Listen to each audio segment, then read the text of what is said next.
The ancient myth for sleep. Victorian bedtime rituals that seem very odd today. Candlelight and corsets. You prepare for bed like a respectable Victorian, squeezing into your nighttime corset under flickering beeswax light. Hey guys, tonight we're taking a dreamy stroll back to the age of gas lamps, lace-trimmed everything, and bedtime routines that make modern skincare rituals look like child's play. Imagine yourself in a dim Victorian bedroom, the scent of lavender and burning whale oil drifting through the air, your silhouette cast on embroidered wallpaper by the soft flicker of a beeswax candle. You're wearing 6 layers of undergarments and still somehow feel naked without your corset. The good news? You're heading to bed. The bad news? It's going to be a process. A long, strange, slightly flammable process. So before you get comfortable, take a moment to like the video and subscribe, but only if you genuinely enjoy what I do here. And I'd love to know where you're listening from. Drop your city and local time in the comments. Now, dim the lights, maybe turn on a fan for that soft background hum, and let's ease into tonight's journey together. You're standing in your upstairs hallway, holding a taper candle on a little brass saucer like someone about to meet a ghost in a Gothic novel. But no ghosts yet first. You must prepare yourself for sleep the Victorian way, which, ironically, begins by tightening rather than relaxing. Your day corset? Off.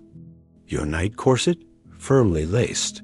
That's right, because in the mid-1800s, letting your organs roam free at night was considered risky. Doctors warned women about visceral sag, a terrifying-sounding phenomenon allegedly caused by sleeping without sufficient torso compression. So you breathe in well, attempt to, and your maid, Agnes, pulls the laces tight. The night corset is made of softer fabric, but let's be honest, a boa constrictor with manners is still a boa constrictor.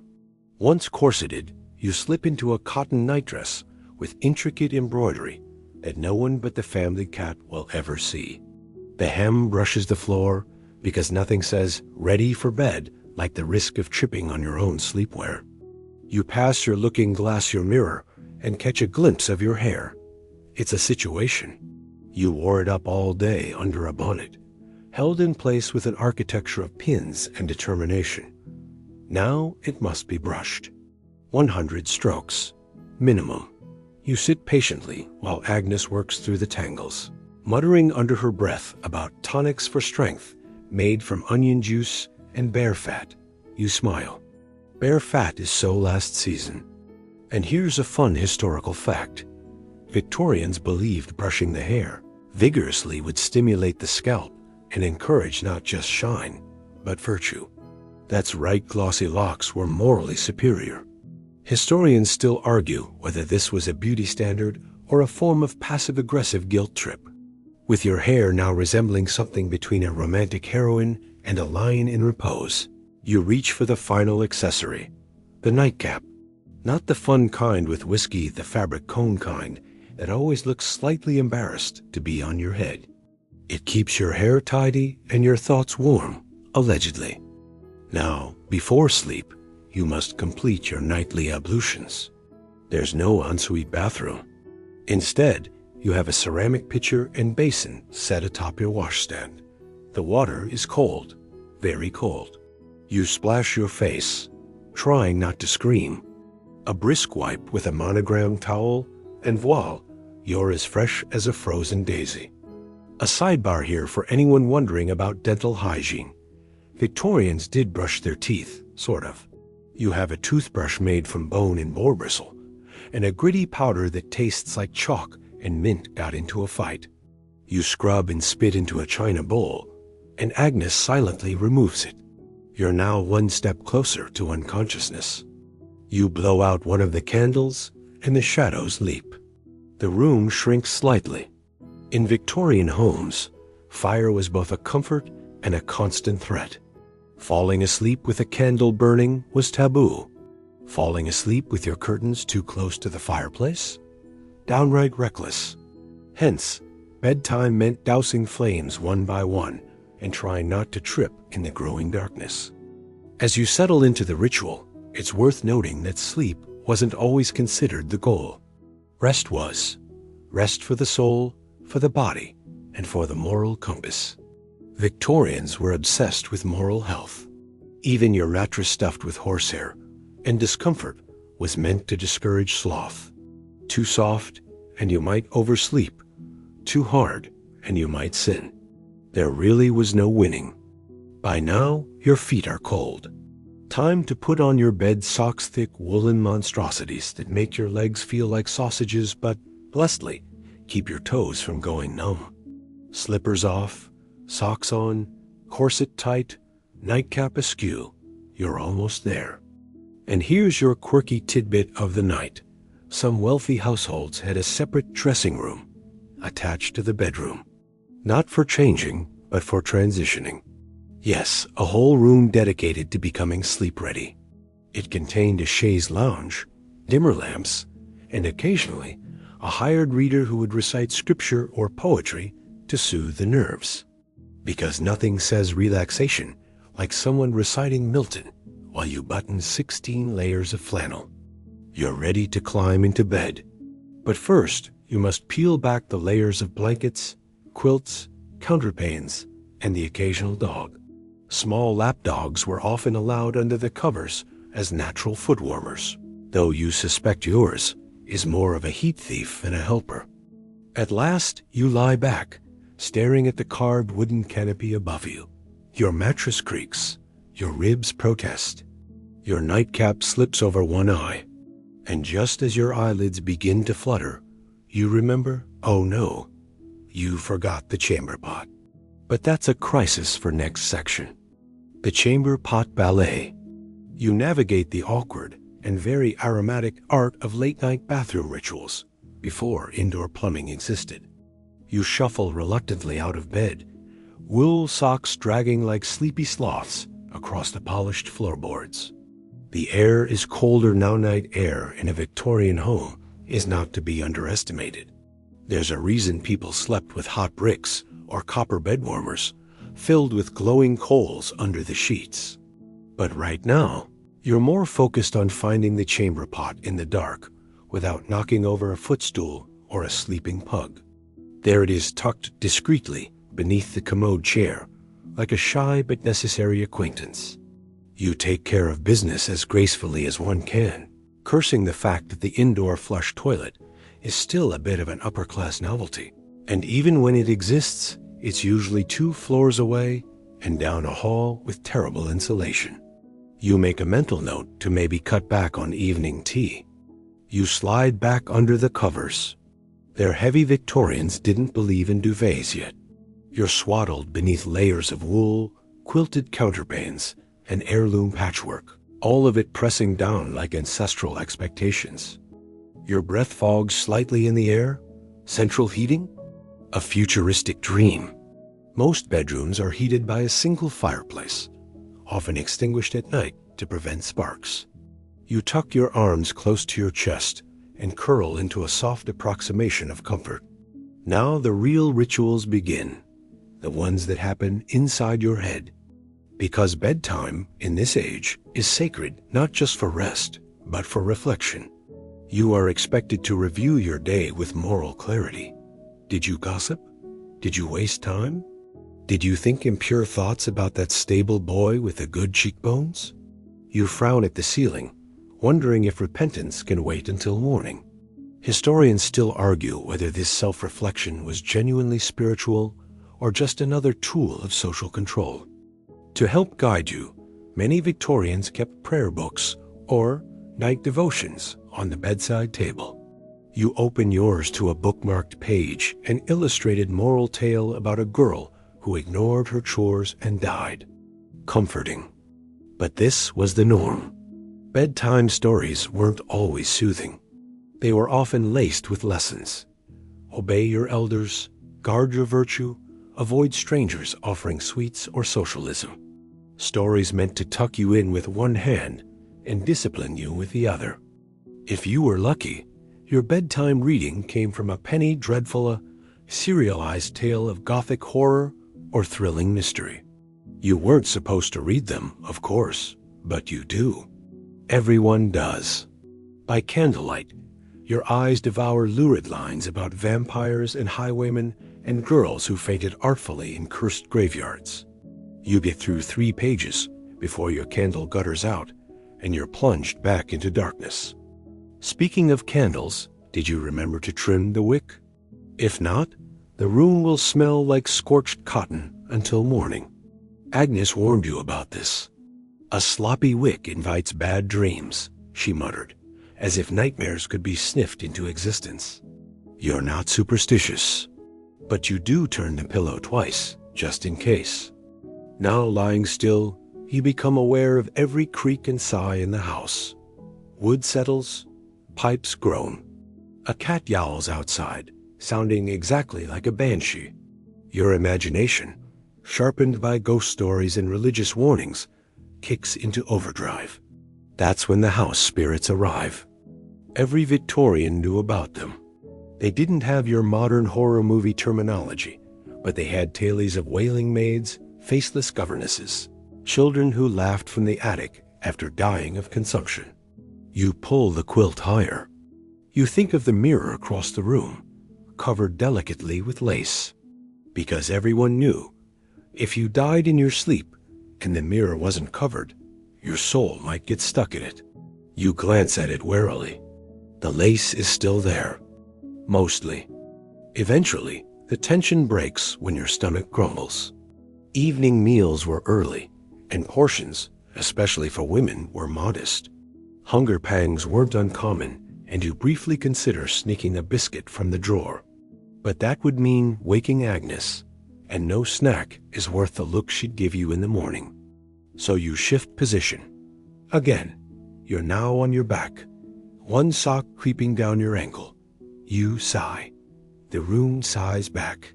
To pass the time and lull your racing thoughts, you mentally recite the steps you took to prepare for bed. Corset, cap, chamber pot, candle. You forgot to wind the clock. It sits on the mantel, tick-tocking into eternity. In wealthier homes, a butler or housekeeper wound the clocks nightly. In yours, you do it. You could get up and wind it now. Or you could let it stop and pretend time itself has paused, just for tonight. You smile at the thought. Victorians had complicated relationships with time.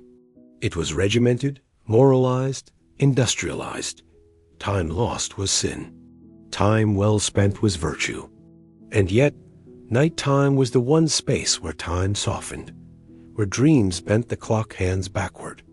You begin to drift. But just before sleep truly arrives, you hear it, the slow clump of hooves on cobblestone, a carriage late in the night. Your window shutters rattle with the passing breeze, and you imagine the carriage's occupant, perhaps a man in a tall hat, face hidden, returning from some urgent errand. Or perhaps it's the post-mortem doctor, summoned after an unfortunate accident involving whale oil lamps and improperly tied nightcaps. You laugh softly. Not everything is doom and gloom. You think instead of the ritual you witnessed earlier that day, a child being tucked in by her governess. She sang a lullaby in German, kissed the girl's forehead, and placed a smooth, flat stone under the pillow, for dreams or protection, or both. You reach under your own pillow now, just to see. There's nothing there but feathers in sleep. So you roll onto your side, eyes heavy, and let the long, strange comfort of Victorian night rituals carry you forward. The clock ticks on. The two-sleep pattern. You wake in the middle of the night like everyone else did, and wonder why no one told you this was normal.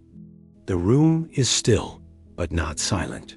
There's a gentle wheeze from the chimney as night wind slips through flues that haven't been swept properly since spring. Somewhere in the house, a grandfather clock strikes 1, its mechanical lungs exhaling with solemnity. You blink in the dark, wide awake again. It's not insomnia, not exactly. It's the first sleep. You've just completed a full cycle of 3 or 4 hours of deep, velvet slumber, and now you're drifting in the valley between. Victorians didn't think it strange to wake up in the middle of the night. In fact, they planned for it. This interlude has a name, the watch or second waking. In many households, it was seen as a perfectly natural part of the night, a gap meant for prayer, gentle conversation, or quiet hobbies like sewing, journaling, or tending to the fire. You, naturally, are hoping to stay under the covers and out of sight of any spirits who might mistake this hour for their own. Still, your brain is alert and your fingers itch to do something. You reach for your notebook. Everyone keeps one. It's part diary, part moral ledger, part dream log. You flip to a fresh page and begin scribbling about a strange dream you can't quite remember, but somehow feel was important. A horse? A teacup? Someone laughing behind a veil? Historians still debate whether this two-phase sleep pattern was biological or purely cultural. Did gaslight and early dinners train people into this rhythm? Or was it just how pre-industrial bodies naturally behaved when left without screens and 24-hour schedules? In any case, you're up. You throw on a wrapper, a loose robe, and slide your feet into slippers worn thin at the heel. Carefully, you strike a match and relight your candle, its flicker dancing like a restless thought. You tiptoe down the hallway, boards groaning under your weight, until you reach the parlor. This is your quiet hour. You settle into a fireside chair and pour yourself a cup of water from the ceramic jug. Some wealthier families would use this hour to read scriptures or write letters. Others would slip outside for a moonlit smoke. You're not so bold. The last person who wandered the garden at 2 a.m. claimed they saw a white figure hovering by the hedgerow. Likely a nightgown caught on a trellis, but you're not risking it. Instead, you pull out a small embroidery hoop and begin to stitch, slowly, the outline of a pear. Victorian women were expected to be industrious, even in rest. Night sewing was common. Some believed stitching at night made the thread stronger, or wove dreams into the fabric. You drop the needle. It clinks on the floor and rolls under the chair. Typical. Retrieving it, you notice something strange under the hearthrug, an odd patch, newer than the rest. You pull it back. Just floorboards. But you wonder, was something hidden there once? A letter? A lock of hair? A secret too fragile for daylight. The Victorians adored secrets. Hidden compartments, false drawers, diaries locked with miniature keys. Everyone was whispering about something: scandals, hauntings, political pamphlets. You knew of at least 3 neighbors who slept with forged wills in their mattresses, and one who claimed her mirror reflected a different room at night. She's since taken to sleeping in the pantry. You stifle a yawn and glance out the window.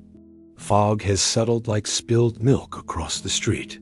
Lamps glow faintly through the haze, their yellow halos trembling. In the distance, you hear hooves again, but softer this time. Maybe someone walking their milk cart early. Or maybe the ghost carriage again, making its nightly loop. Back in your notebook, you write down a phrase. The second waking is when the mind is clearest. That's what Reverend Milthorpe always said. A time to speak with God or with the self. You're not quite ready for God yet, but the self? That's manageable. You make a list of all the things that didn't go horribly today. You didn't spill ink on the rug. You remembered to say, "Good evening" to Aunt B, even though she was glaring at her eggplant again. You almost got the hang of the new sewing pattern. Small wins.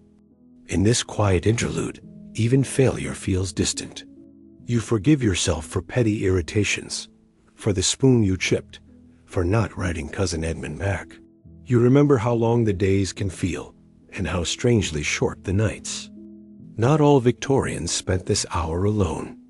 In many households, it was the only private time couples had, beyond the scrutiny of servants or society. Letters from the era describe soft laughter behind closed doors, the rustle of shared quilts, whispered dreams, that, or snoring. There's always snoring. If you're sharing the room with someone, they're asleep now, curled like a comma, breath warm against your back. You glance at them and smile. You're not talking tonight, but that's okay. Some silences are comfortable. Eventually, your eyes begin to droop. You stretch, your joints cracking like old furniture, and tiptoe back to bed. Your pillow is cool again. You shift, sigh, and close your eyes. The second sleep is supposed to be lighter, more filled with dreams. A place for wanderers, for ideas too strange for the waking mind. You wonder what you'll dream of tonight. Maybe you'll walk the streets of gaslit London, boots echoing on cobblestones, chasing a shadow with your name. Or maybe you'll dine in a palace made of moss, with Queen Victoria herself offering you tea and cryptic advice about the color green. Or maybe nothing, just velvet dark and distant music. A candle sputters out. The second sleep begins. Hair combing and ghost stories. You sit by the hearth as your maid brushes your hair 100 times and tells a tale that ensures you won't sleep soon. The morning finds you in layers. Not of clothing, though there are certainly enough of those, but of temperature, of texture, of obligation. The air is sharp and damp, nipping at your face, while the rest of you remains cocooned beneath a quilt heavy enough to qualify as a minor architectural feature. You hear the coals being stirred in the kitchen hearth. Mrs. Farnsworth, the cook, is up before the crows again, clanging iron pots and muttering Latin invocations she swears are just recipes. There's the scratch of a broom across the downstairs tiles. Somewhere, a bell chimes once lazily. The house is waking up, and so must you. Rising is a process. You don't spring from bed. You negotiate with the universe one limb at a time. First the foot cold, then the shoulder colder. Finally, the full withdrawal from the bedclothes, which feels not unlike being born again, this time into woolen socks and moral responsibility. You reach for your morning gown. It's less of a fashion statement, more a makeshift cocoon. Victorian modesty dictates you should be covered from wrist to ankle the moment you leave the sanctity of your sheets. Never mind that your hair currently resembles a windswept haystack. Priorities. Victorian mornings began earlier than we might prefer.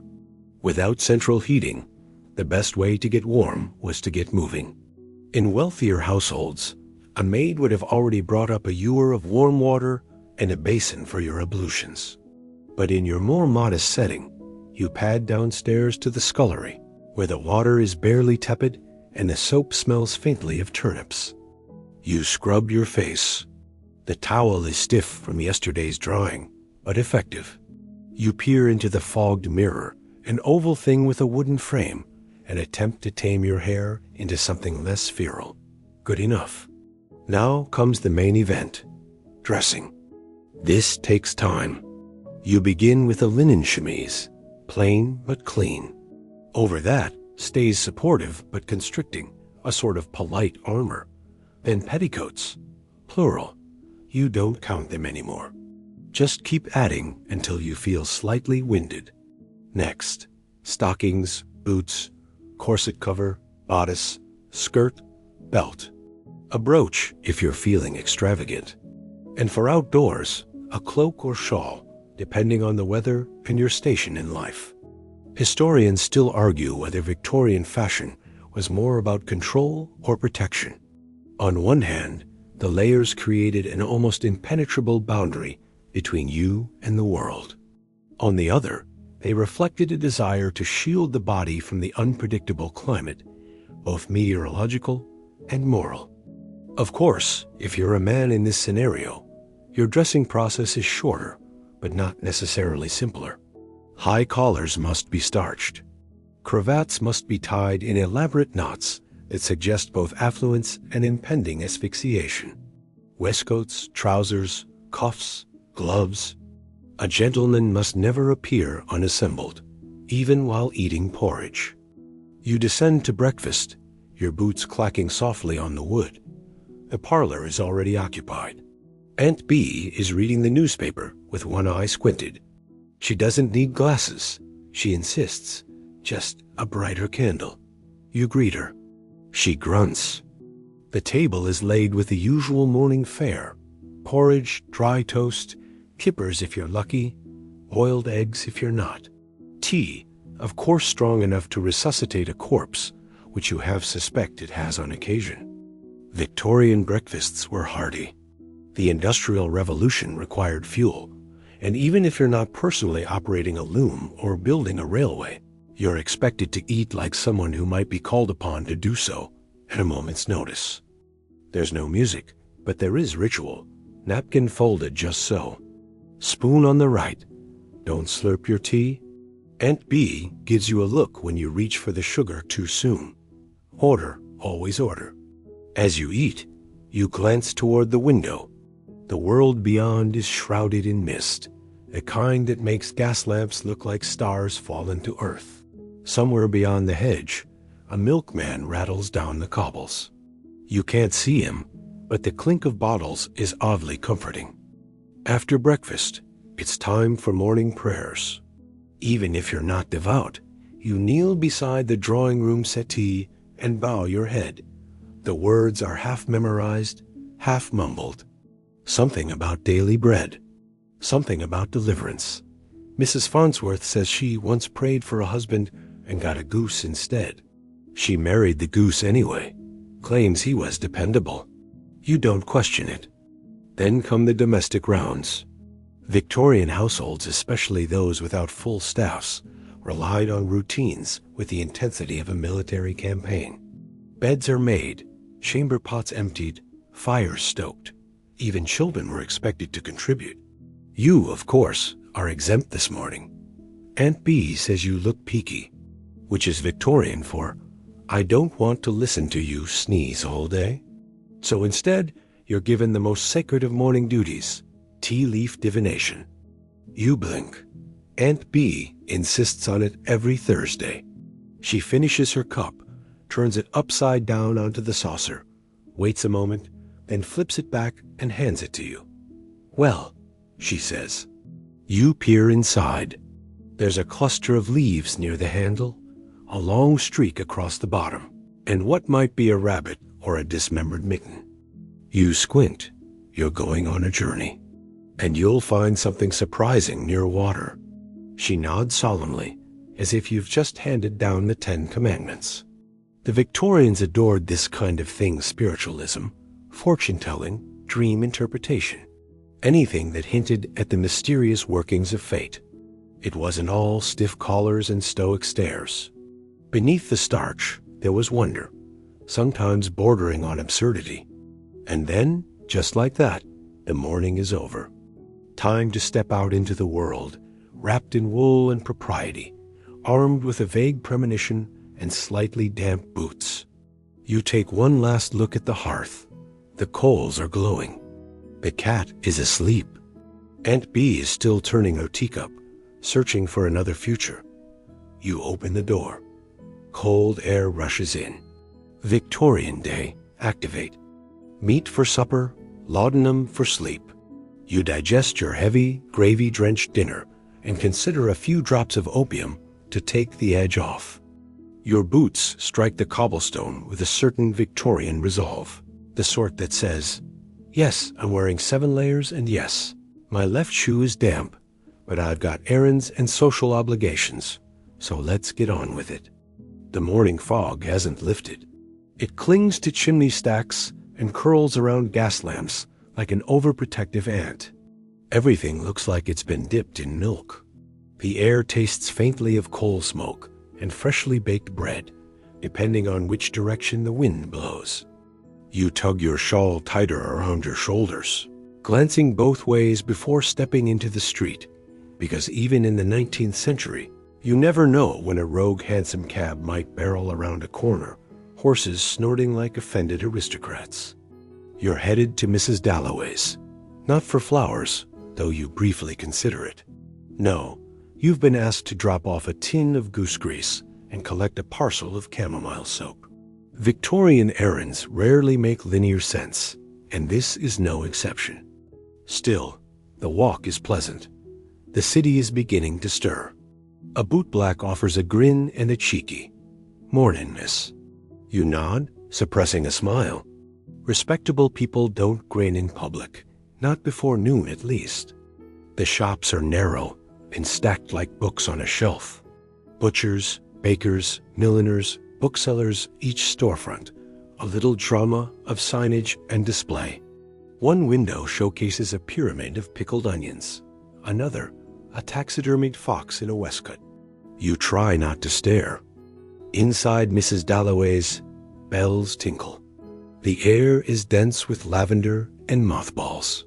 She peers at you from behind a counter stacked with jars, tins, and mysterious paper-wrapped bundles. Her spectacles magnify her eyes into cautious moons. "Ah," she says, as if expecting you. "The goose grease. For the chest, yes? Or the feet?" You blink. "Chest." She nods, scribbles something illegible into a ledger, and vanishes behind a curtain.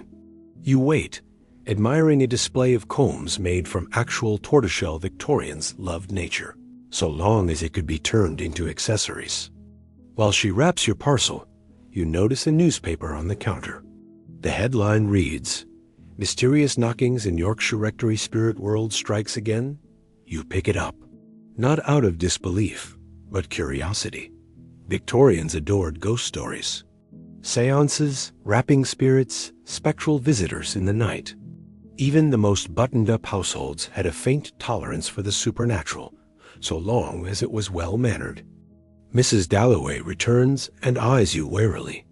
"Don't read that too long," she says, tying your parcel with twine. Spirits don't like being discussed before lunch. You're not sure if she's joking. You leave with the soap, the goose grease, and a head full of questions. The fog has thinned, and the lamplighters are retreating like night watchmen after a crime-free shift. Next stop, the lending library. You don't technically need a new book. You still haven't finished the last one. Something about a governess and a brooding man with secrets and a fire hazard in his attic. But libraries are sanctuaries, and this one smells like polished wood and old paper. A scent that could be bottled and sold as intellectual ennui. You nod to the librarian, Mr. Thatch, who returns a single blink of acknowledgement. He's as Victorian as it gets. Combed beard, pince-nez, and a spine like a yardstick. You whisper your request. He disappears into the stacks. Victorian libraries were part literary hub, part social control. The right books built moral character. The wrong ones? Well, they didn't technically exist, at least not on the shelves. Romance novels were shelved as domestic fiction. Anything too lurid was edited into submission. You end up with a book about the medicinal properties of flowers. It's got a hand-colored frontispiece and a pressed daisy wedged between the pages. You wonder who put it there and what they were trying to remember. As you step outside again, the sun peeks through the mist. Not warm, exactly, but golden. You walk slower now. The street is fuller chimney sweeps, street vendors, boys selling penny papers and voices cracking from both puberty and capitalism.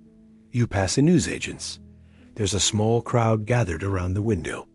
A poster reads, "Dr. Grimbley's patent nerve elixir, now with less mercury." You file that away under things you hope never become necessary. Victorian medicine was optimistic. Tonics for nerves, tinctures for melancholy, and syrups for female hysteria, which could mean anything from cramps to being understandably upset about your corset. Most treatments had alcohol, opium, or both. You're better off with goose grease. There's still one errand left, the letter. You reach into your pocket and retrieve the envelope. It's thick, sealed with a wax stamp, and addressed in your own looping hand. No return address. You hesitate. This one isn't for anyone in town. It's destined for someone far away, maybe someone not entirely in this world anymore. You approach the red pillar box and pause. Victorians wrote letters the way we send texts frequently, emotionally, sometimes dramatically. But this letter feels different, heavier, somehow. You slip it into the slot. It's done. Historians still argue whether Victorian sentimentality was genuine or performative. Did they feel things more deeply, or just learn to express it in layers of poetic metaphor and pressed violets? Either way, the feelings were real. As you turn for home, you feel lighter. The soap is fragrant in your satchel. Your boots no longer feel damp, and even the ghost stories seem like less of a threat in the midday sun. A horse snorts behind you. You step aside. The rider nods. You nod back. No words exchanged, just the quiet language of a shared world. You reach your front gate. The latch sticks. It always does. Inside, the fire has been relit. Aunt Bee is napping with a newspaper on her face. The cat has migrated to your favorite chair. You set down your parcels and hang your shawl. Errands complete, dignity intact. A full morning in the life of a respectable Victorian person. You sit finally and breathe. It's only midday, but in Victorian time, that's practically intermission. Child check and bed-warming tools. You make rounds to check on the children, dodging bedbugs and wielding a brass warming pan like a knight. Afternoon is when the house exhales. You feel it the moment you step into the parlor, again faint warmth radiating from the fireplace, the hiss of the kettle heating in the other room, and the slight creak of wooden beams settling into their early evening stillness. Aunt Bee's nap continues unabated, though the newspaper has slid halfway off her face, revealing a single nostril flaring softly with each breath. You let her be. She survived 2 husbands, 4 rounds of typhoid, and the Great Trifle Catastrophe of 1842. She's earned this nap. You remove your boots and wiggle your toes on the rug, grateful for a moment of physical autonomy. A faint ache pulses in your arches, a lingering souvenir from the tightly laced boots that Victorian fashion insists are good for posture. You suspect they're actually good for chiropractors who haven't been invented yet. It's time for your afternoon tonic, a surprisingly normal ritual, considering that this particular mixture isn't meant to cure consumption, hysteria, or ghost-induced melancholy. It's just tea, chamomile, to be precise. The leaves were part of your earlier errand, and as you open the brown paper packet, a soft, apple-like aroma floats up, calming, innocent, completely devoid of opiates, as far as you can tell. You steep it carefully, timing it with the grandfather clock's ticks. Victorians are big on ritual, and tea preparation is practically a religious rite. Wrong temperature? You're uncultured. Brew too long? You're an anarchist. Add milk before the tea? You're French. You sip slowly, watching dust motes dance in a slant of light that cuts across the room like a sundial. It's here, in the quiet, that you begin your afternoon letter writing, another central tenet of the Victorian day. Your stationery is cream-colored, embossed with your initials. The ink is dark, nearly black, and smells faintly of iron. Your first letter is to your cousin in Devon. You tell her the new soap smells like a garden in morning. You joke about Mrs. Dalloway's unsettling knowledge of ghost etiquette. You mention the fox in the window, and how it's starting to feel like a metaphor for something you haven't figured out yet. As you write, the cat leaps onto your lap. He's heavy, indignant, and slightly damp. Where he's been, you don't ask. You write 2 more letters, one to a friend abroad, the other to someone you're not sure qualifies as a friend anymore. This one takes longer. The words feel brittle in your throat before they reach the page. Historians still argue whether Victorians were truly more sentimental or simply more practiced in the art of longing. The evidence pages of tear-stained confessions, pressed flowers, and phrases like, "I remain your ever-devoted shade," suggests they had a PhD in yearning. You seal the letters, using your wax stamp like a signature spell. The red blob cools into a perfect circle, crowned with your initial. It looks important. It isn't. Not really. But the act of sealing something closed gives you a small thrill, like slamming a door in time. You step out briefly to deliver them, walking to the postbox with a sense of occasion. Along the way, you spot children playing cup and ball. One girl shrieks with delight when she makes a perfect catch.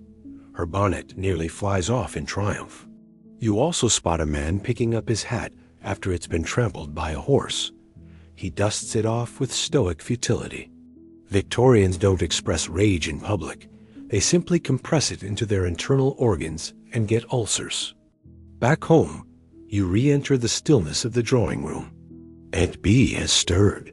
She blinks at you, newspaper now a crumpled bib, and asks, "Is it Tuesday?" You assure her it is.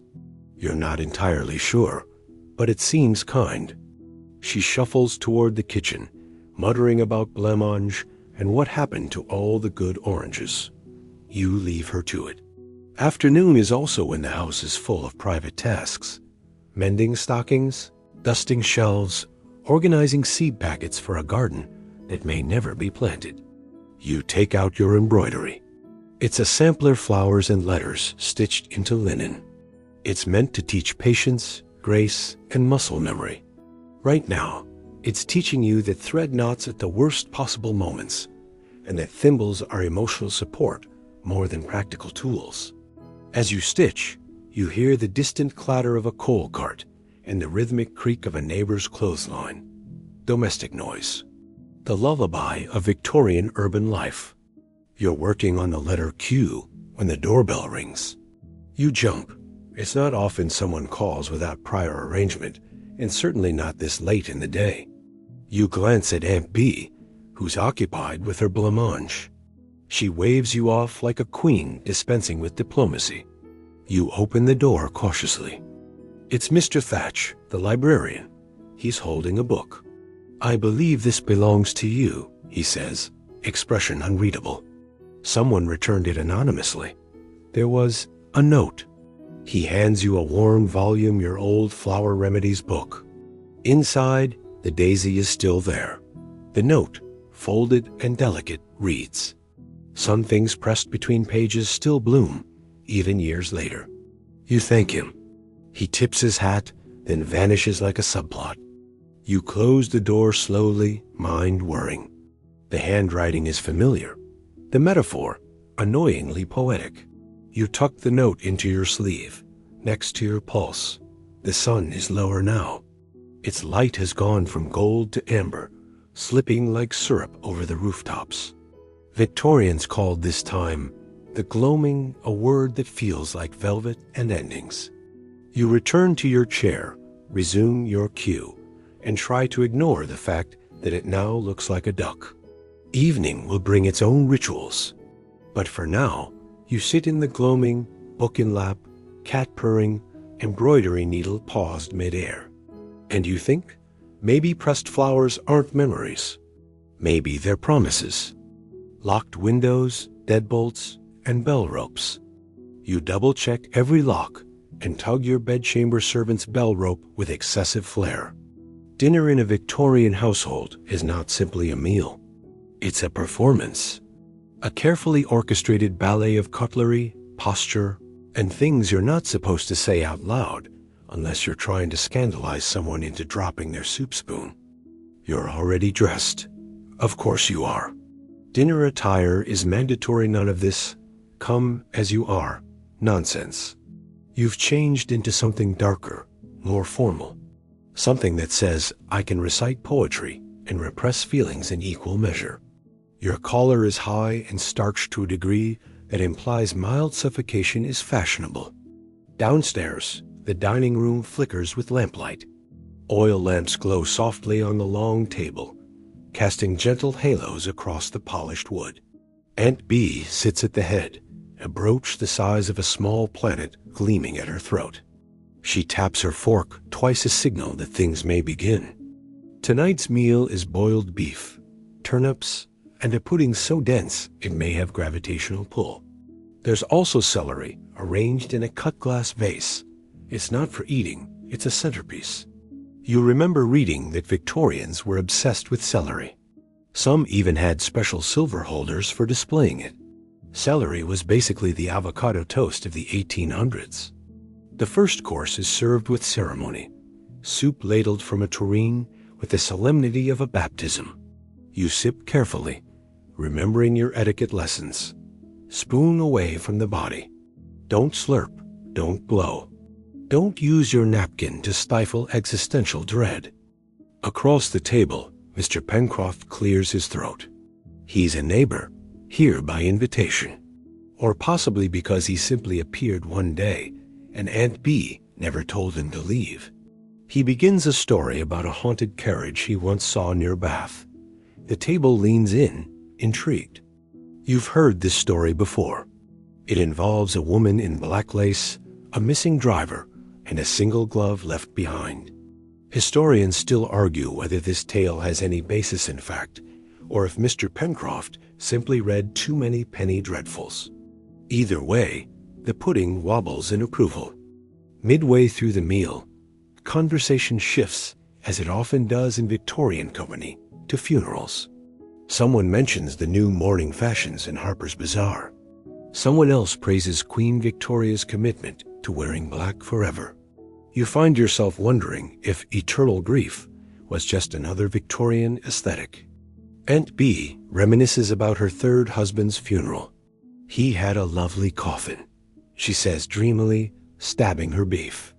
Polished oak, you could see your face in it. You're not sure if that's a compliment or a warning. There's a pause in the conversation. You take it as your chance to steer the topic towards something less morbid. Did anyone see the comet last night? A mistake, because now it's time for everyone's favorite dinner pastime, interpreting celestial events as personal omens. Mr. Pencroft declares, the comet a harbinger of political doom. Mrs. Endicott believes it signals a marriage in the family, though no one's sure whose. Aunt Bee merely nods and says, something is always ending. You chew your turnip slowly. Dessert arrives, syllabub and a small plate of candied rose petals. You wonder, briefly, if the Victorians knew how to make anything that wasn't at least partially edible and slightly floral. The petals crunch between your teeth like sugared memories. Conversation meanders to inventions. Someone brings up the telephone. A box that steals your voice? Mrs. Endicott whispers ominously. There's general agreement that it'll never catch on. People prefer the silence of good manners. The meal ends not with dessert, but with port. Glasses are filled. Toasts are made. To the Queen, someone says. To good health. To never being trapped in a haunted carriage, you add, earning a chuckle from Mr. Pencroft. You feel victorious. After dinner, the ladies retire to the drawing room, while the men linger for cigars. You trail behind the women, fingers scented faintly with rose and beef. In the drawing room, there's needlepoint and mild gossip. You pretend not to listen as Mrs. Endicott recounts the scandal of Miss Fairweather's engagement to a dentist. A dentist, she repeats, as though confessing to witchcraft. One of the younger girls plays a piece on the pianoforte, something soft and slightly melancholic. The melody wraps around you like a shawl. Outside, rain taps against the windows in gentle Morse code. You close your eyes for a moment. Just a moment. When you open them, the room has quieted. The music has stopped. Someone has placed a small glass of milk on the side table, your nightly draft. It's warm, slightly sweet, possibly laced with nutmeg and the tiniest whisper of brandy. Just enough to soften the edges of wakefulness. Victorians believed in winding down slowly. No screens, no buzzing lights, just rituals repeated with near-sacred precision.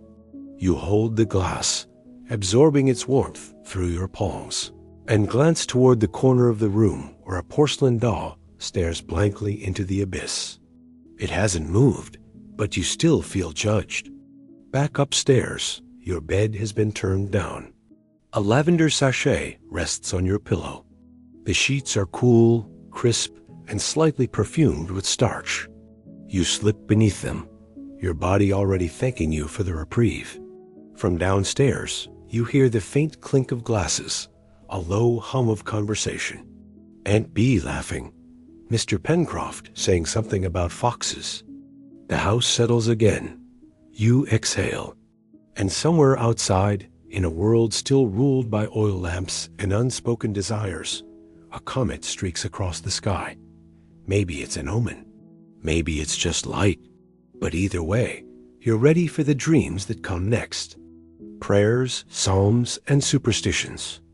You kneel at the bedside, muttering verses and tossing salt behind your shoulder, just to be safe. By now, the house is hushed. Firelight flickers low in the grate, casting brief shadows that dance like gossiping ghosts across the parlor walls. You should be in bed. Most of the household is. But your candle is still lit, and you're still up because it's time for one of the most cherished, if peculiar, Victorian traditions. The long, winding, sleep-delaying ritual of night prep. You begin, as always, with the hair. If you're a lady of the house, that means undoing every carefully arranged braid, curl, and comb, slowly, reverently, with the aid of your maid or daughter. It's a 20-minute process at minimum, longer if you are trying out a fashionable chignon that morning. If you're a man, you might simply remove a pomade-stiffened mustache cover or dislodge a curling iron from its holster and call it good. You brush your hair exactly 100 times. That's not a guess. That's what the magazines say every single night. 100 strokes, evenly paced, from scalp to end, for shine, for health, for the distinct pleasure of completing tasks that make you feel virtuous without actually requiring you to go outdoors. The brush is made of boar bristles. The handle is ivory. There are initials carved into the back, yours, or maybe someone else's. A hand-me-down from an older sibling, perhaps. Historians still argue whether this nightly brushing ritual was born from genuine hygienic benefit or simply another excuse to avoid talking about real emotions. Next up, the face. Cold cream, lots of it. It smells like lemon and regret. You smear it over your cheeks, your forehead, your neck, anywhere that might show your age. The goal is not just cleanliness, it's preservation. A war against time, fought nightly with floral-scented weapons. Don't forget the eyebrows. They get a bit of oil, too. Then the nightgown. Flannel, if it's winter. Linen, if it's warm. Starched enough to stand upright on its own. You step into it like a baptism. It is neither flattering nor fashionable, but it covers your ankles, which is what truly matters. Modesty must be maintained, even if the only witnesses are your cat and the wind. You slip on your bed socks. Yes, socks. Because warm feet were believed to ward off everything from nightmares to pneumonia. You tug a lace cap over your freshly brushed hair. It ties under the chin and makes you look like a time-traveling muffin. But it keeps your curls from tangling and your soul from wandering, probably. Now to the bedroom itself. You check the windows. Are they cracked open just a bit? Ventilation is crucial.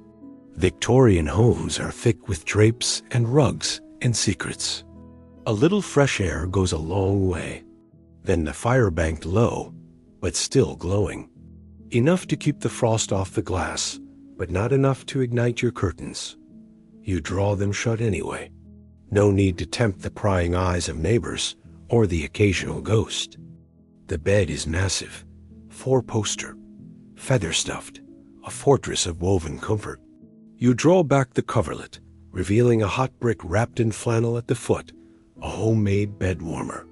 It's toasty, comforting, and a little charred around the edges, like most Victorian romances. You slip into bed with the practiced grace of someone used to sleeping with 6 layers of linen between themselves and the abyss. The mattress shifts slightly beneath your weight. Somewhere in the darkness, a floorboard creaks. The wind whistles.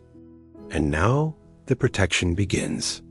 Because the Victorians, for all their rational progress and scientific advances, were deeply and delightfully superstitious. when it came to bedtime. There's a pouch of lavender under your pillow. Wards off bad dreams. There's a Bible on the nightstand, not necessarily read, but present. An iron nail tucked discreetly under the mattress to keep witches away. And if you're a particularly anxious sleeper, you may have scattered salt around the bedposts, just in case something uninvited tries to sneak in. The chamber pot glows faintly in the shadows. You pretend not to see it. You reach for your final companion of the night, the sleep journal. A little leather-bound book where you record odd dreams, nightly reflections, or whether the cat stared ominously at a corner for 10 straight minutes again. It's all very proper. Writing in it makes you feel like a person of discipline and inner depth. Even if tonight's entry just reads, "Avoid Aunt B's turnips." Your candle is down to its stub. The shadows lengthen. A moth flutters against the glass dome of the lamp. You blow out the flame with a practiced puff. Darkness folds around you like a cloak. Now you lie there, flat on your back. Because according to the prevailing wisdom, side sleeping is undignified, and stomach sleeping may lead to madness. You fold your hands across your chest like you're waiting for a Victorian daguerreotype photographer to shout, "Hold still." Your breathing slows. You think about tomorrow's breakfast, or the mystery novel on your nightstand, or the sound the stairs made earlier, definitely the house settling, and not a lost soul wandering the hallway. The room is silent, save for the ticking of the clock on the mantel. A steady, rhythmic beat, like a lullaby in Morse code. And just when you think sleep might come, you remember. You forgot to wind the clock. You sigh. You get up. You wind the clock. Because in a Victorian household, you don't risk missing time, not even in dreams. Layers, laces, and nightcaps. You fight an uphill battle against 12 buttons, 3 ties, and a flannel nightcap that won't stay put. You wake before dawn, not because you must, but because the bed has developed an uncanny ability to mimic a stone quarry during the night. The warmth from the bed warmer is long gone. The fire is a soft, sighing ash heap, and one of your socks has twisted itself halfway off in a small, silent rebellion. You groan softly, though not loud enough to wake anyone else, heaven forbid, and sit up into the chilled hush of a Victorian morning. Your nightcap slides to one side. You ignore it.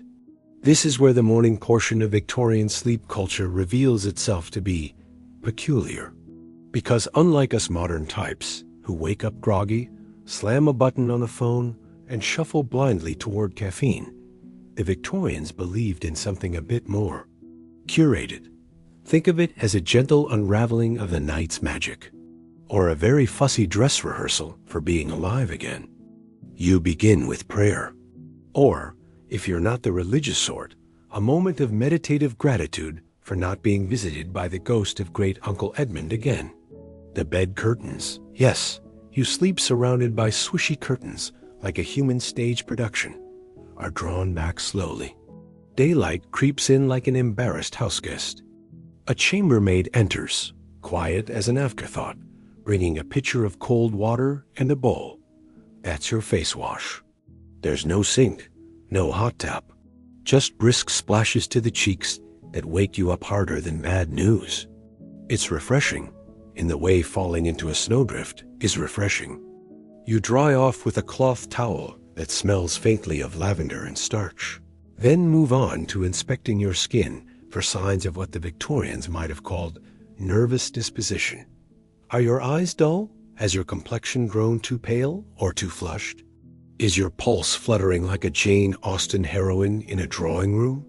You do this with complete seriousness. After all, health is not just physical in the Victorian era. It's a performance, a spiritual and aesthetic balancing act. The ideal is to look slightly delicate, but not actually ill. Like you could swoon at any moment, but only into the arms of someone with a title. You glance out the window. The world outside is wrapped in mist. A milkman clinks bottles down the cobbled street. Somewhere, A church bell is muffled by the fog. A horse neighs. It's like waking inside a sepia-toned photograph. Now you check your dream journal. Remember that? Last night you scribbled something about lavender, Aunt Bee's turnips, and possibly a vicar turning into a bat. You reread it now with the serious consideration of someone decoding divine prophecy. Victorians believed dreams held moral clues, omens, and psychological diagnostics before those were even trendy. Historians still argue whether dream interpretation served as self-reflection or just another dinner party flex. Next up, a morning tonic. This could be a few drops of laudanum if you're especially fashionable, or, let's be honest, dependent. But for most, it's vinegar. Yes, vinegar.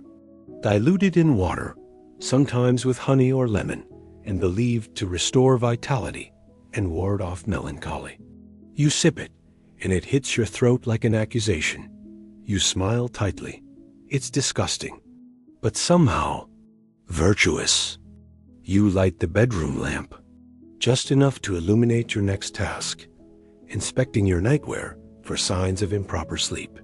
Did your nightcap come off? Did your gown wrinkle ungracefully?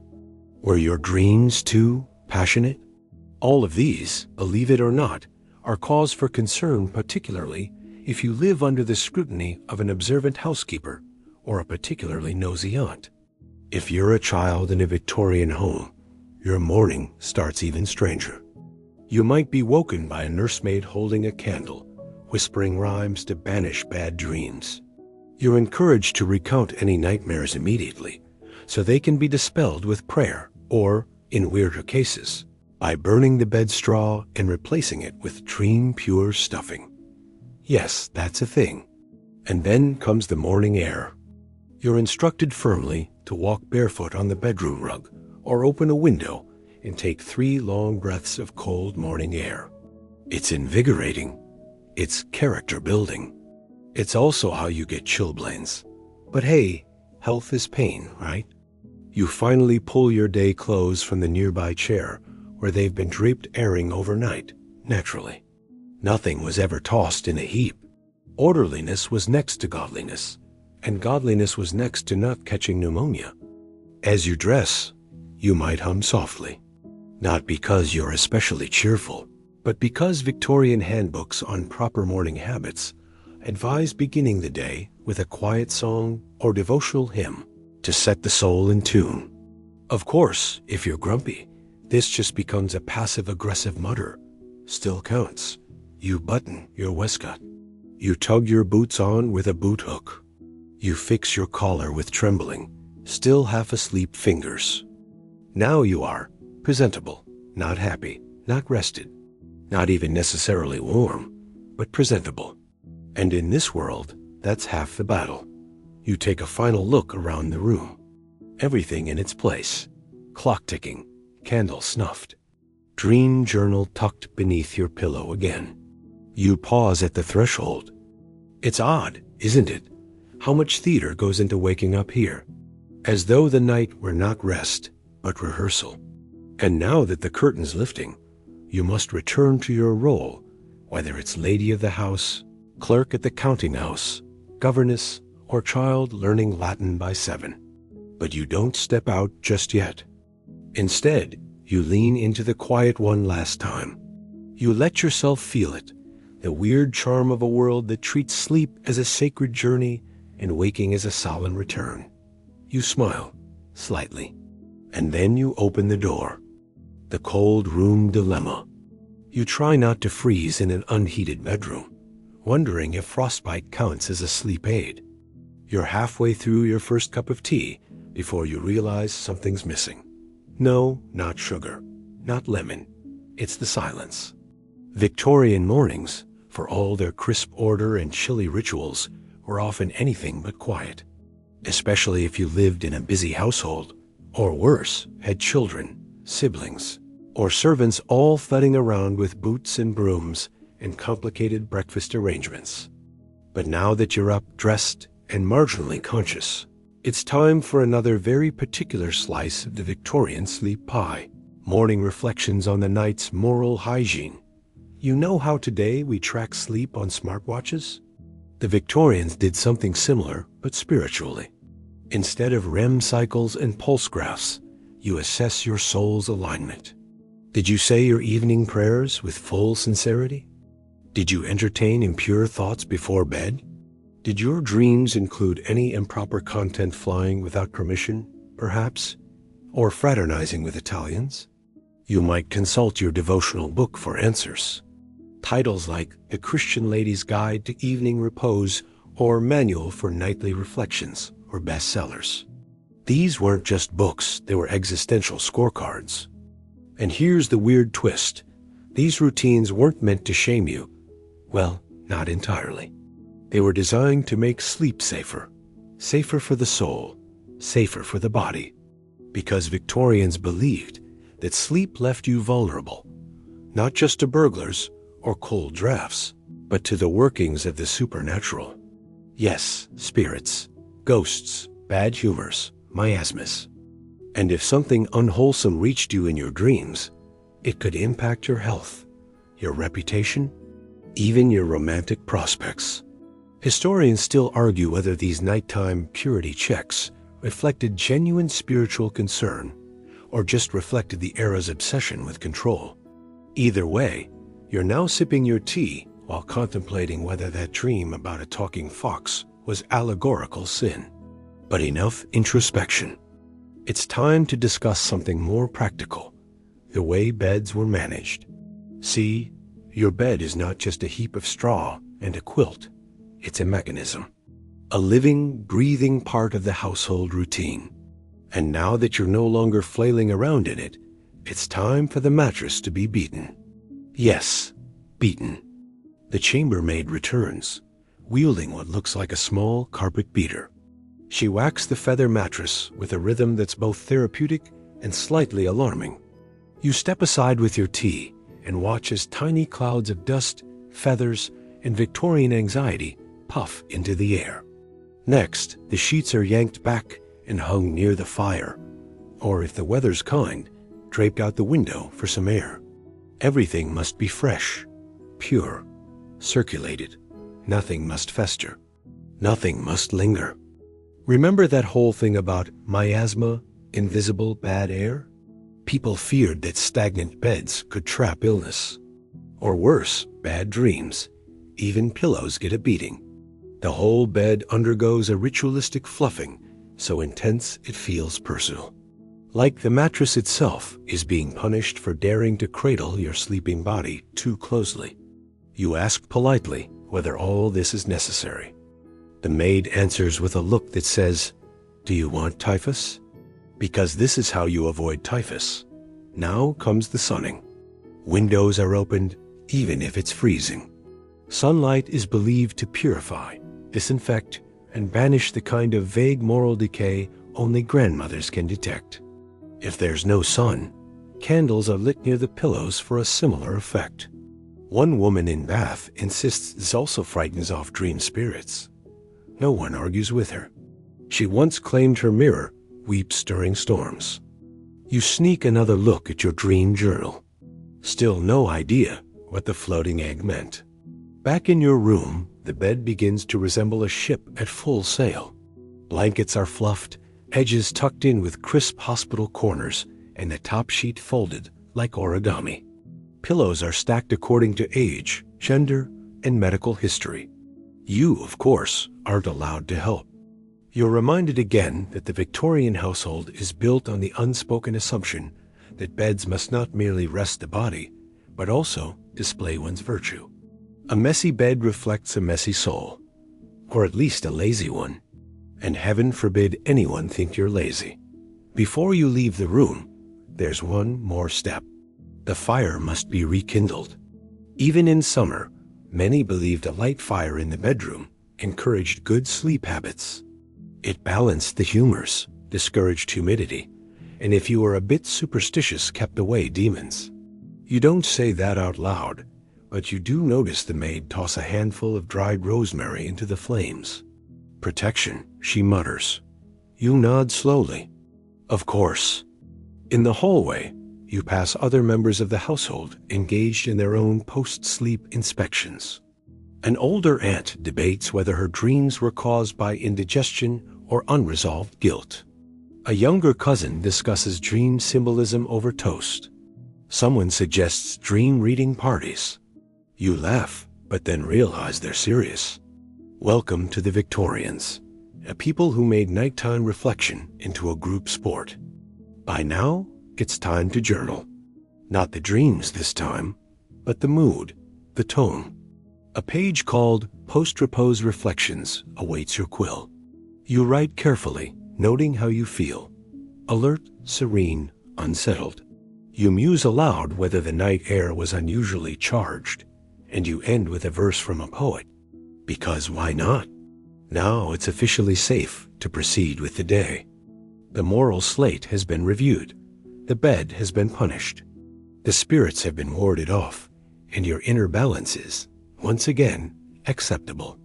As you walk into the kitchen, you feel a strange mix of freedom and surveillance. Like you've passed through a threshold, one that most modern folks sleepwalk over without a second thought.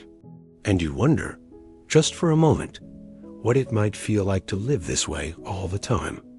To treat every morning as a re-entry into consciousness, every dream as prophecy, every bed is battleground and chapel alike. You shake your head. The kettle whistles. Somewhere upstairs, a sheet flaps like a ghost in the morning breeze. And the day finally begins. Sleep watchers and sleep talkers. You share a bed with a sibling or cousin who snores, talks to ghosts, or practices Latin declensions in their sleep. You're walking past a nursery now, well, more like tiptoeing, because this next chapter of the Victorian Bedtime saga involves children.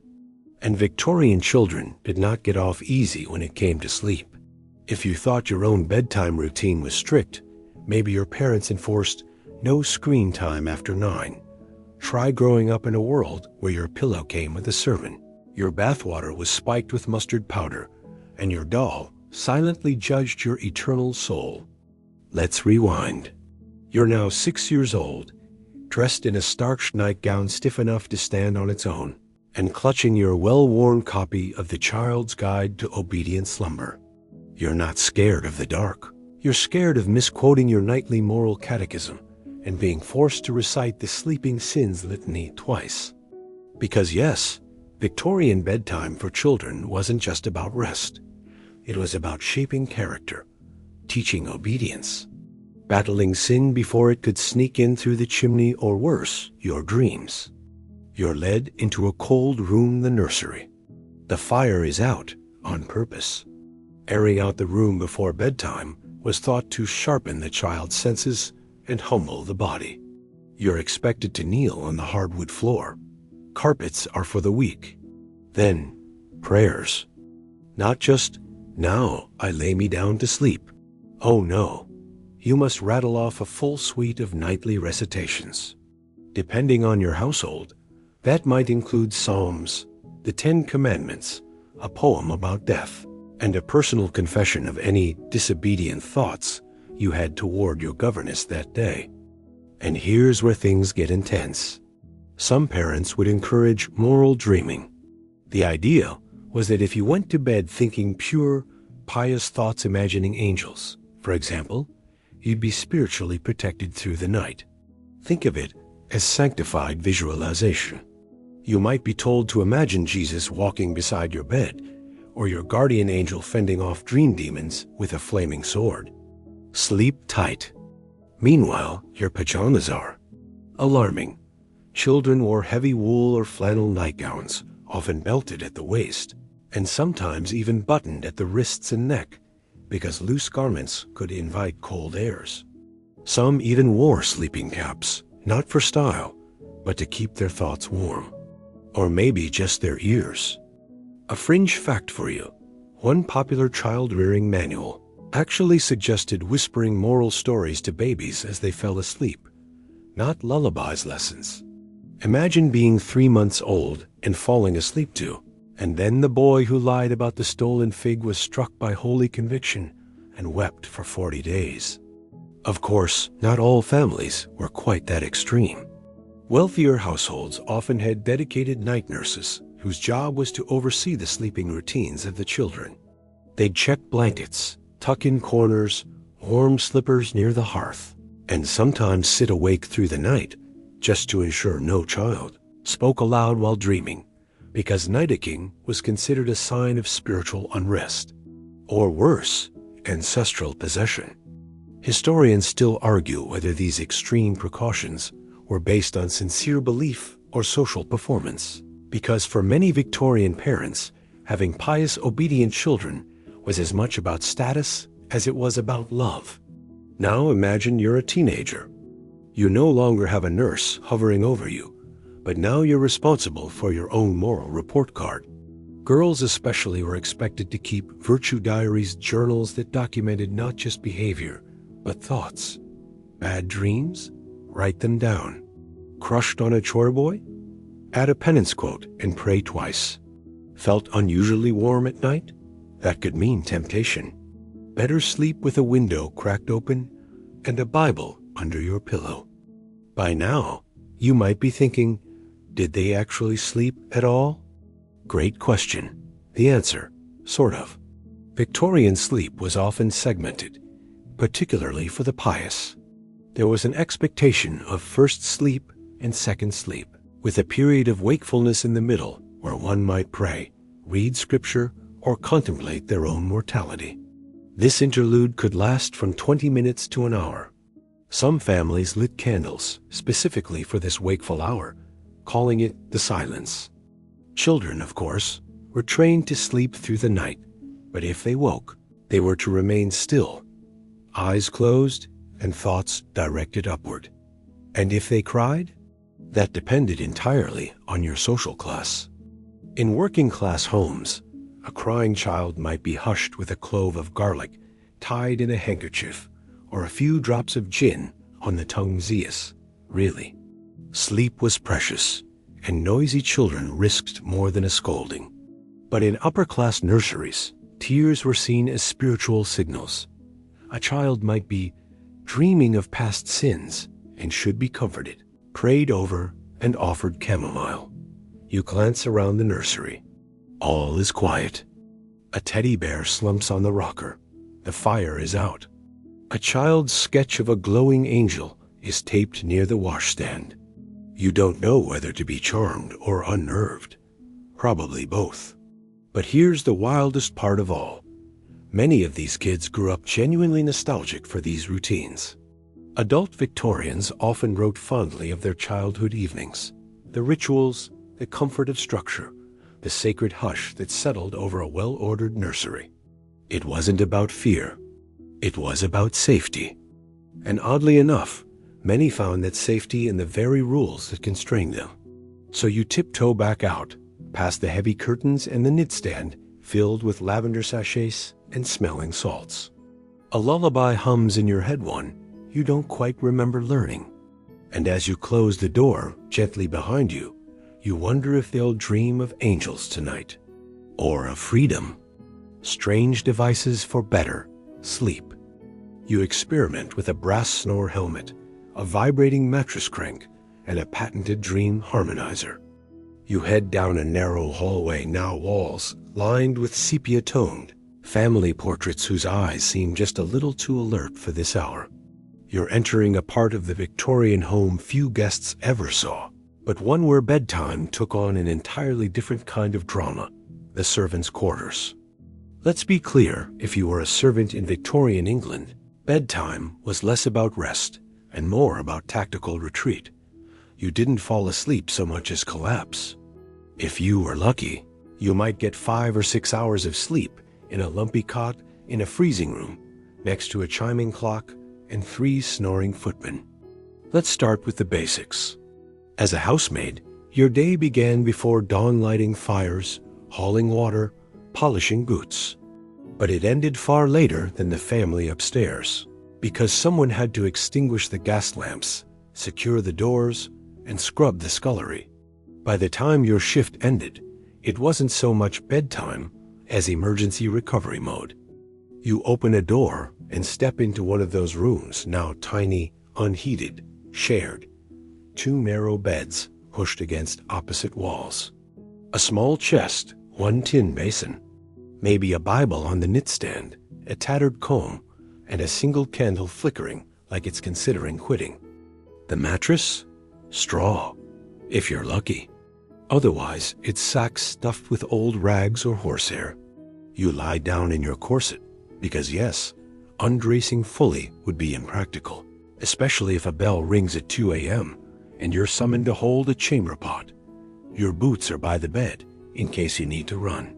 Your pillow smells faintly of soot and soap, and you're still considered lucky compared to others. Some servants slept in hallways, on trunks, or even sitting upright in chairs. Kitchen boys sometimes curled up near the hearth, wrapped in old potato sacks. Nursemaids might doze in nursery rocking chairs, one ear always open for a baby's cry. Now, let's get quirky. Some households installed mechanical call bell systems with ropes that stretched into every servant's room. A numbered clank or ring told them which room needed attention.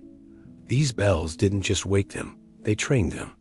A servant who took too long to respond might get docked pay. So many learned to sleep lightly, ears trained like watchdogs. That bell ringing in your dreams? Not a dream. It's room 4 wanting more coal. Again, there's one documented case of a footman who claimed he could tell which family member rang just by the character of the bell. Master's bell is short and impatient, he wrote, whereas Miss Eleanor's has a nervous rattle, as though afraid to summon at all. Poetic? Yes.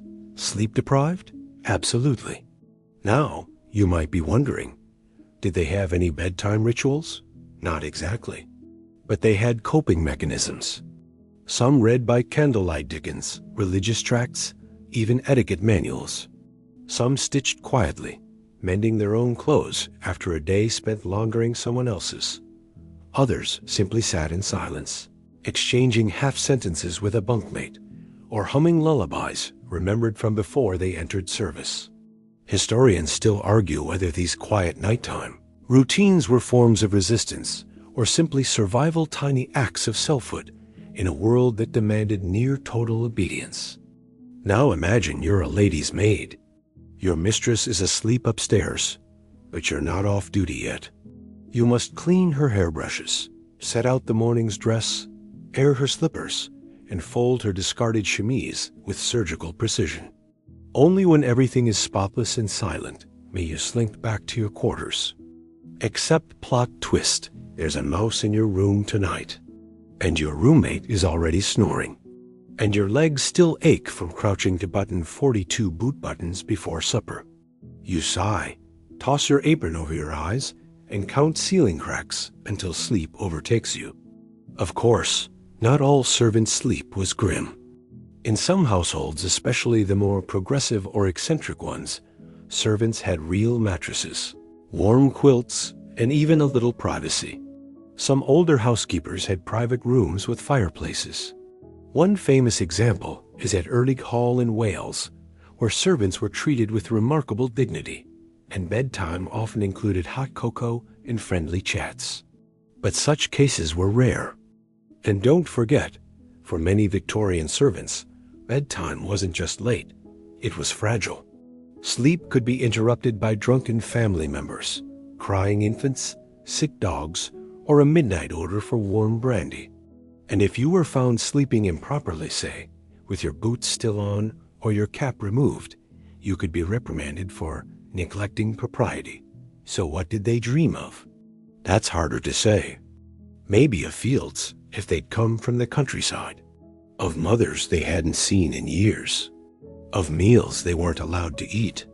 Or perhaps nothing at all, just the deep, numbing black of exhaustion that comes from giving every hour of your day to someone else.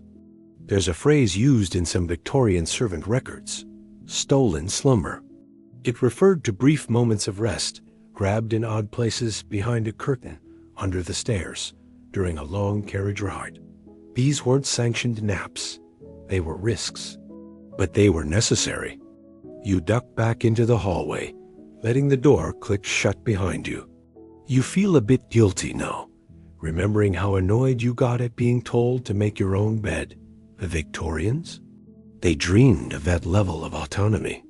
Or rather, they would have if anyone had let them sleep long enough to dream at all. Naps in mourning and sleepless grief. You learn how Victorian grief disrupted sleep and how morning bedsheets were literally a thing. You tiptoe upstairs again, back into the more perfumed parts of the Victorian house, where bedclothes were embroidered, slippers were velvet-lined, and nightcaps looked like they were designed for oil paintings, not real people. This time, though, you're not focusing on the elite or the exhausted. You're stepping into the mind of someone truly committed to the art of slumber, the Victorian hypochondriac. Yes, they existed. And yes, they took bedtime very, very seriously. You settle onto a tufted chaise in a parlor-turned-sleep laboratory, where one gentleman has laid out no fewer than 17 medical objects next to his four-poster bed. There's a throat-soothing syrup, a laudanum tincture for nerves, a humidifier made of boiled cabbage water, and most importantly, a copy of Dr. Pemberton's Sleep Schedule for Delicate Constitutions, proudly displayed like scripture. Welcome to the world of bedtime hypochondria, a place where every creak of a floorboard could be a warning sign. And sleep wasn't just rest, it was a full-body treatment regimen. Let's set the scene. Your sheets are linen, but not just any linen. They've been soaked in lavender, aired for exactly 36 minutes, and pressed by a housemaid who was instructed not to breathe directly onto the fabric. Your pillows are goosed down, stacked 3 high unless your digestion is poor today, in which case you're using the angled incline rest, a triangular foam nightmare stuffed with barley husks and worry. Your nightshirt is breathable. Your socks are wool-lined. Your wrists have been massaged with eucalyptus oil. And just before bed, you drank a thick, chalky potion containing magnesium, milk, and something described only as anti-bilious cordial. Feeling sleepy yet? You shouldn't, because now you must perform your pre-sleep diagnostics. You test your pulse, check your pupils in a handheld mirror, do a deep breathing ritual borrowed from a Turkish medical manual, then log your mood in a small bedside notebook titled Evening Tensions and Moral Weather. Entries include phrases like mild unease near the left shoulder and a sense of impending foot cramps. You're only on page 38. There are hundreds more. Here's a fun detail. Some Victorians believed that certain emotional states could misalign the nerves before bed, so they would actively try to make themselves feel humble or amused to neutralize rage, which was considered a hot, sleep-destroying emotion. That's right. You might have had to listen to a few pages of moralistic bedtime humor just to make yourself worthy of unconsciousness. Quirky? You bet. One gentleman reportedly hired a servant to stand nearby and tell him cheerful limericks about ducks until he dozed off. The servant was paid extra for rhyming. Of course, this was all based on pseudo-scientific notions of health. Victorians were obsessed with balance, not just in the humors and bile sense, but in what they called nerve tonicity. Too much tension? Insomnia? Too little? Sleep stupor, a condition believed to cause memory loss or ghost sightings. Historians still argue whether this era's sleep obsessions stemmed from medical misunderstanding or social privilege, a way for the wealthy to turn sleep into another arena of superiority. And don't forget the gadgets. Victorian hypochondriacs loved sleep machines. There were rocking beds mounted on springs, alarm pillows that whispered gentle encouragement to your unconscious, electric warmers shaped like swans. One contraption used water pressure to mimic the sensation of being hugged by a mild thunderstorm. Another involved a rotating crystal designed to vibrate the soul into submission. Needless to say, most of these were wildly ineffective, but they made people feel like they were trying. And in the anxious world of the Victorian invalid, Effort was everything. You glance at the window. It's fogged with eucalyptus steam. There's a faint clicking from the walnut clock across the room. You're supposed to fall asleep exactly 1 hour after sunset, unless your spleen has been excessively agitated that day, in which case you may delay until 9:15 p.m. You're now lying on your left side because right side sleeping could excite the liver. Your left hand is cradling a warm ceramic ball for circulation, and your right hand holds a lavender stuffed sachet embroidered with the phrase, "Breathe with grace." Your mouth tastes faintly of licorice and melancholy. And now the paranoia begins. You feel a twitch in your calf. Is it a muscle spasm? Early gout? The beginning of night air poisoning? Better check your pulse again. 84 beats per minute. Too high? Possibly. You fumble for the tonic labeled, for gentle calming of spirited organs. Sleep, ironically, becomes impossible. You lie there, eyes wide open, mind racing through every Victorian medical journal you've read this month. Did that article say goose fat could induce lucid dreams? Is that a good thing or a sign of cholera? You resolve to write a letter to Dr. Abernathy in the morning. But eventually, even the most high-strung hypochondriac must yield. The warm drink kicks in. The bed stops spinning. The moon filters softly through velvet curtains. You unclench your toes. The duck limericks echo faintly in your mind. And slowly, reluctantly, you drift. This brand of bedtime drama might seem absurd now, but it came from a real fear of illness. Yes, but also of losing control. In a world where medicine was more guesswork than science, sleep was both mystery and miracle. And if you had the money, the time, and the anxiety to spare, you were going to throw everything you had at it. So you murmur one final prayer to Saint Dymphna, patron saint of nervous disorders, clutch your ceramic hand warmer to your chest, and let go. You're asleep. And if the goose fat dreams do arrive, well, they've probably got ducks in them.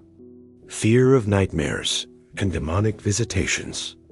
You clutch your lavender sachet and pray you're not visited by a night hag or vengeful spirit. The next morning comes gently, as it often does in Victorian England mist, curling at the edges of window panes, a fire cracking softly in the grate, and a house already rustling with the sounds of servants lighting lamps and airing rugs. But you're still in bed, because now it's time for the post-sleep routine. Yes, the Victorians didn't just obsess over getting to sleep. They choreographed what came after, too. You stir beneath an embroidered quilt, blink slowly toward the ceiling, and take your pulse. Again, still a little fast, but no signs of death. That's a win. Next comes your morning examination. Tongue checked in a hand mirror, joints flexed, one long whiff of smelling salts, just to start the organs. In some households, someone might already be kneeling beside the bed, usually a servant, but occasionally a younger sibling reading you a moral anecdote or religious verse. The idea was to start the day with elevated thoughts before breakfast invaded the bloodstream and corrupted your soul. Just imagine opening your eyes and hearing, "The tale of the humble woodcutter begins at dawn," before you've even sat up. Still groggy? Never fear. There's a system for this. Victorian households often used wake-up tools, ranging from bells and pulleys to something called a moral alarm, a timepiece that rang not with chimes, but with uplifting sayings, "Rise, dear heart, and greet thy duty." A little terrifying, honestly, especially when you remember some of these were rigged to pour cold water on your face if you didn't respond fast enough. You sit upright, stretching like a cat in an Empire waist nightgown. But there's no stumbling into the kitchen for coffee in this century. First, you must complete your transitional hygiene ritual. It starts with a cold water splash to the face allegedly to clarify the temper. Then you brush your hair exactly 100 strokes, not for vanity, but to stimulate the scalp into moral alignment. You rinse your mouth with vinegar, Dab your eyelids with rose water, and finally, slip into your morning wrapper, a sort of half-dress, half-bathrobe made of cotton and endless optimism. Oh, and don't forget the footwear. If you're still barefoot at this point, you're a few steps away from scandal. The appropriate morning slipper should be quilted, pastel-colored, and capable of whispering, "I do not toil." But even now, you're not fully awake, not in the Victorian sense. To be truly awake meant to be spiritually aligned and physiologically harmonious. So, after dressing, many Victorians would perform a moral inventory. That's a fancy way of saying, stand still and ask yourself if you're a good person yet. If not, you may want to reread a psalm or reflect on your recent dreams. One diarist from 1853 wrote, "My nightmares included a hedgehog in the drawing room. I fear my conscience is unquiet." Quirky? Very. But that's the Victorian way. Here's where it gets even more peculiar. If you were someone of means or obsession, you might track your dreams in a handwritten journal stored beside your bed in a lace-trimmed pouch. Pages upon pages of entries like, "Dreamed of father's old boots," may signal a need for humility. Some families even employed dream interpreters, usually retired aunts or clergy, to weigh in during breakfast. Freud would be rolling his eyes, but for the Victorians, sleep didn't end when you woke. It had to be unpacked, like luggage from another world. Historians still debate whether these post-sleep rituals were rooted in spiritual discipline or just another extension of Victorian performance culture. Was all this self-monitoring sincere? Or was it a way of broadcasting piety and control in a world full of uncertainty? Probably both. That's often the answer with the Victorians. And now, let's talk about breakfast. Not the food, the vibe. For some families, the morning meal was cheerful. For others, it was sacred silence.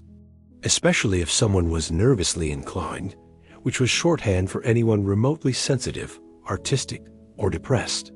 These folks were allowed, and sometimes encouraged, to avoid family breakfast entirely, eating alone in their room with soft-boiled eggs and books about melancholy. Think of it like early, socially accepted introvert time. With toast. Meanwhile, downstairs in the drawing room, a curious phenomenon was unfolding: the exchange of sleep reports. Yes, Victorians loved talking about how they slept. Whole conversations were dedicated to dreams, breathing patterns, mattress preferences, and which organs were most disobedient in the night. It was like a Fitbit app, but conducted through poetry and gout metaphors. You listen as someone complains about their aching liver, another mentions moonlight-induced reverie, and someone else proudly declares they woke at exactly 4:12 a.m. and stared at the ceiling for 90 minutes, in quiet reflection. No one offers sympathy, just nods of respect. Sleep was a battlefield, and everyone was a veteran. And through it all, you modern time traveler that you are can't help but marvel. The sheer effort Victorians poured into sleep was astounding. It wasn't just a bodily function. It was a ritual, a test of character, a proving ground for spiritual fortitude.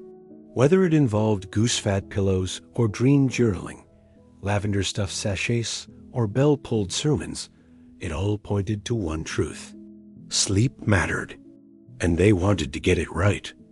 So now, as you lace your boots and prepare to step into the fog-thick morning, take one last look at the bed. It's already being remade by practiced hands, sheets tightened to military precision. A new sachet is tucked under the pillow. The dream journal waits, its next page blank and expectant. Tonight, the whole ritual begins again. Waking to ashes and aspiration. You stretch awake in a haze of coal dust, cough politely, and wonder how no one died in their sleep every night. Evening slides in like a sigh soft-footed, candlelit, and perfumed with a kind of melancholy that only Victorians could romanticize. By now, the air is cooler. Chimneys exhale lazy trails of smoke. Street lamps flicker to life like fireflies reluctantly reporting for duty. And you? You're preparing to sleep again. But first, there's dinner.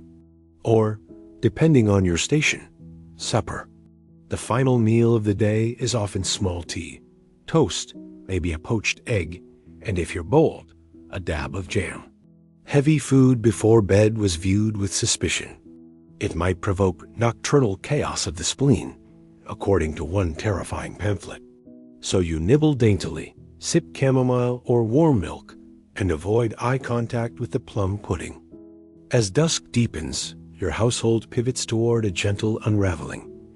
Piano music wafts through the corridors. Someone reads from a book of sonnets. The atmosphere becomes a prelude to sleep, slow, deliberate, and slightly dramatic. Because for Victorians, this wasn't just winding down, it was an art form. You retire upstairs, where your bedroom has been prepared with the same level of attention a five-star hotel might envy.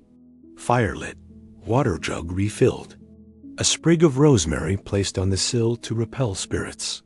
Your night clothes are folded on the chair, long, white, unflatteringly ruffled. Think, haunted doll meets prairie innocence, but cozy. And then, one final ritual, the bedtime inspection. A checklist, basically. Are your slippers placed neatly by the bed? Did you write in your journal? Have you whispered a prayer, adjusted your pillow, checked the bedpan, and turned your sheet, turned down inward, so no ghost can use it as a welcome mat? All set? Nope, one more step, the inspection of your soul. Some Victorians treated bedtime like a daily confessional, not to a priest, but to themselves. They'd list the sins of the day in quiet murmur, impatience with a sibling, pride over a compliment, a scandalous thought they had while watching a particularly handsome footman refill the coal scuttle. Then they'd whisper apologies into the dark and promise, fingers crossed, to be better tomorrow. You lie down, blanket pulled up to your chin, but sleep is not immediate. It's expected, but not assumed. So you reach for help. If you're upper class, perhaps it's opium-laced syrup to settle the nerves, or a herbal tonic, valerian, hops, passion flower. Middle-class households might lean on scripture, whispered repeatedly. The Lord is my shepherd, becomes less about comfort, more about rhythm lulling the mind into stillness. And if you're someone who believes in the metaphysical, and many Victorians did, you might place crystals beside your bed or burn a bit of lavender wax to align lunar forces. Historians still argue whether such habits were sincere spiritual practices or just an excuse to make bedtime smell like a Victorian spa. Either way, it works. Your eyes begin to flutter closed, but not before one last thought slips in, the fear of premature burial. Yes, we're back to that. Victorians feared death in their sleep so deeply that some beds were designed with levers or bells that could be pulled from inside a coffin. You might even have a small card on your nightstand with instructions. If found breathless, do not bury. Await spring. Comforting. But you, lucky you, drift off instead. And in your dreams, the ghosts of all these rituals swirl softly around you. The vinegar rinses, the dream journals, the cursed tea, the lavender-scented linens, and the ever-watchful moral alarm. It's a bedtime ballet, and somehow it feels peaceful.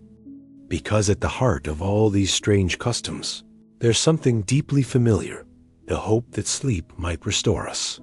That, no matter how odd the method, we can all find our way into rest. And now, it's time. The candles flicker one last time. The fire crackles low. The blanket shifts with your breath. Outside, the wind rustles ivy on old brick. Everything hushes. You're asleep. And now, as the final echoes of Victorian slippers fade down candlelit hallways and the weight of all those lacy rituals slips off your shoulders, let's slow everything down. Take a long, easy breath. The world outside your room might be buzzing, modern, noisy, but in here, In this soft little bubble of imagined history and bedtime theater, you found something ancient, something still. A rhythm older than electric clocks and blue light warnings. You see, for all their peculiarities, the Victorians knew something we often forget. That sleep is sacred. That rest deserves ceremony. That how we prepare for dreams can shape the ones we have. So maybe tonight, you'll skip the doom scroll. Maybe you'll light a candle or fluff your pillow with a little extra intention. Maybe you'll say thank you to the part of yourself that got through today, even if it was messy. And then you'll close your eyes, knowing the ghosts are friendly, the tea is warm, and your spirit is tucked in somewhere between a moral inventory and a really comfortable nightgown. Let it all go now. Let your limbs soften. Let your thoughts drift. Let the night hold you, not like something to conquer, but like something you've been quietly waiting for all along. Sleep well, dream deep, and remember, even in the strangest of centuries, the simplest truths remain. You're safe, you're warm, and you are exactly where you need to be.